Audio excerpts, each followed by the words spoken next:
অসৎ সঙ্গের অনেক বিপদ। সঙ্গদোষে নির্দোষ লোককেও অনেক সময় বিশাল বড় বিপদের সম্মুখীন হতে হয়। এই কথাটা বোঝানোর জন্যই চাষি ও সারসের গল্পটা বলা হয়েছে। আজকে বলবো চাষি ও সারসের গল্প।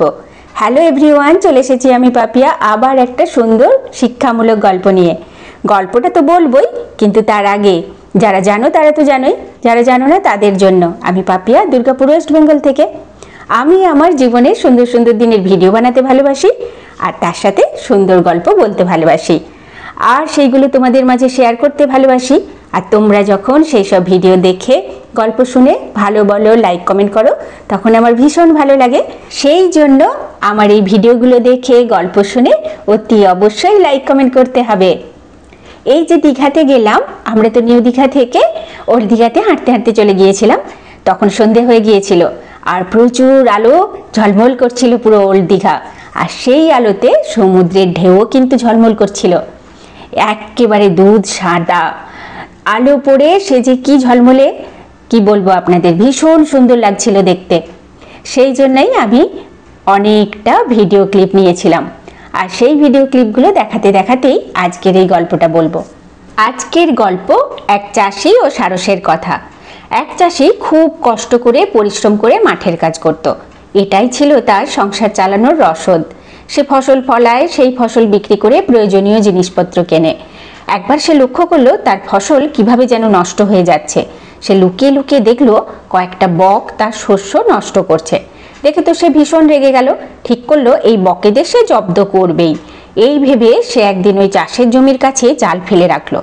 পরদিন যথারীতি জমিতে গিয়ে দেখে জালের মধ্যে বেশ কয়েকটি বক ধরা পড়েছে, আর সেই সঙ্গে একটা সারসও তার মধ্যে আটকে রয়েছে। সারসটি তো চাষিকে দেখেই অনুনয় বিনয় করতে শুরু করে দিল, ভাই দেখো, আমি তো বক নই, আমি তোমার ফসলও নষ্ট করিনি, আমায় তুমি ছেড়ে দাও। তুমি ঠান্ডা মাথায় ভেবে দেখো, আমার কোনো দোষ নেই, বিনা দোষে কাউকে বন্দি করা কি ঠিক?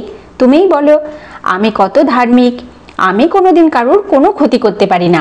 বকেরা সত্যিই তোমার ক্ষতি করেছে, তুমি ওদের যা খুশি করো, শুধু আমাকে কিছু করো না, আমি তো কোনো দোষই করিনি।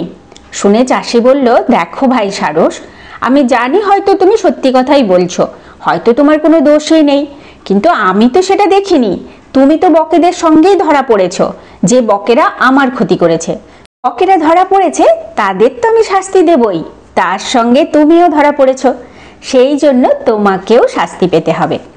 এইভাবে বকের সাথে নির্দোষ সারসেরও শাস্তি হয়ে গেল, সাজা পেল। অসৎ সঙ্গের অনেক বিপদ। নির্দোষ লোককেও সঙ্গদোষে অনেক সময় বিপদে পড়ে যেতে হয়। এই কথাটা শুরুতেই তাই বলেছিলাম। আজকের এই শিক্ষামূলক গল্প আর ওল্ড দীঘার সমুদ্রের এই ভিডিও আপনাদের কেমন লাগলো অতি অবশ্যই লাইক কমেন্ট করে জানাবেন। আজকের ভিডিওটা তো এই পর্যন্তই। পরবর্তী ভিডিওতে আবার বেশ কিছু সুন্দর সুন্দর ভিডিও ক্লিপের সাথে সুন্দর কিছু গল্প নিয়ে চলে আসবো। আর এখন টাটা, বাই বাই, ভালো থাকবেন সবাই।